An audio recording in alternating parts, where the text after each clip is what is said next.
C'est parti, nouvelle vidéo pour aujourd'hui. Petite vidéo cool, sympathique. Donc là, on est le 6 mai. Rendez-vous à l'entretien d'embauche. Qu'est-ce que ça va donner? Je ne sais pas. Il faut rester très professionnel.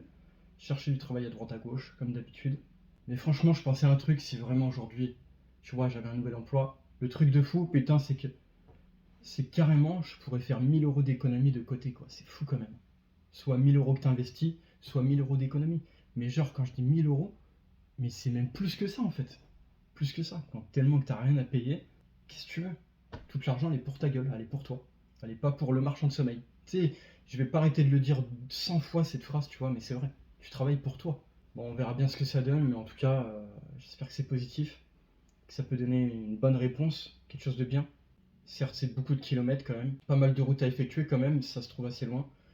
Mais voilà, tant que tu fais 1000 euros qui sont pour ta gueule, tu fais ce que tu veux.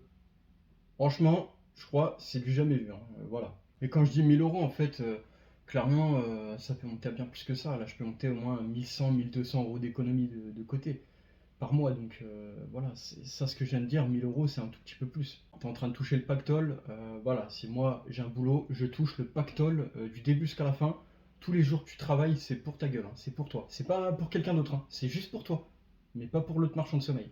Et ça, je dis ça, tu vois, c'est pour tout le monde pareil. C'est tout le monde la même chose. On est tous dans la même situation. On travaille pour des marchands de sommeil. Attention, je mets pas tout le monde dans le même panier. Il y en a, c'est des passoires thermiques. Il y en a, c'est pas comme ça. Ils ont un DPE D ou E. Donc, ce qui est un truc, franchement, clean, plutôt clean. Bon, le E, il reste encore 10 ans avant. Avant que ça soit interdit de location, donc ça va. Mais là, franchement, quand je vois que je vis avec des passoires thermiques et je me rends compte que le mec, il a une liste comme ça de passoires thermiques. Non, je rigole. En vrai, le mec, il est propriétaire de beaucoup de passoires thermiques. Ça m'a foutu la haine. Et d'un autre côté, le mec a acheté des trucs tout faits, tout bien faits, bien isolés apparemment, avec des DPE E et D aussi, il me semble. Donc ça m'a assez choqué. Je crois qu'il y avait plusieurs E, et il y avait un qui était sorti du lot, qui était un D. Le reste, c'est tout pourri, c'est du F, hein, et du G. Le mien est en G, et les autres, c'est en F. Le mec, il a carrément plein de passoires thermiques, ça l'amuse, hein, écoute, hein, mais bon.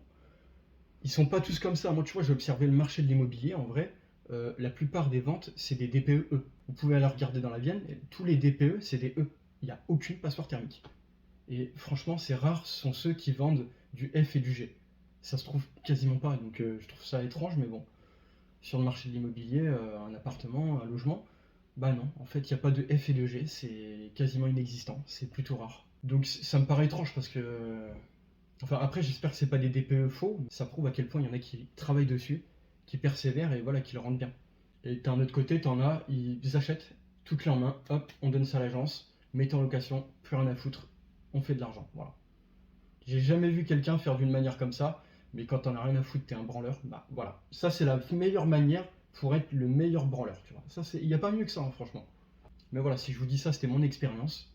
Ce mec, c'est une pourriture, tant qu'il fait pas de travaux, mais le passé va le rattraper dans 3 ans.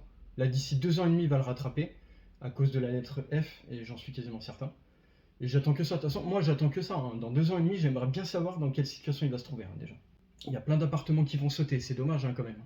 Bon, en même temps, quand tu cherches, c'est un petit peu normal. Mais voilà, on ne travaille pas pour des marchands de sommeil, on travaille pour notre gueule, et moi, c'est le cas aujourd'hui.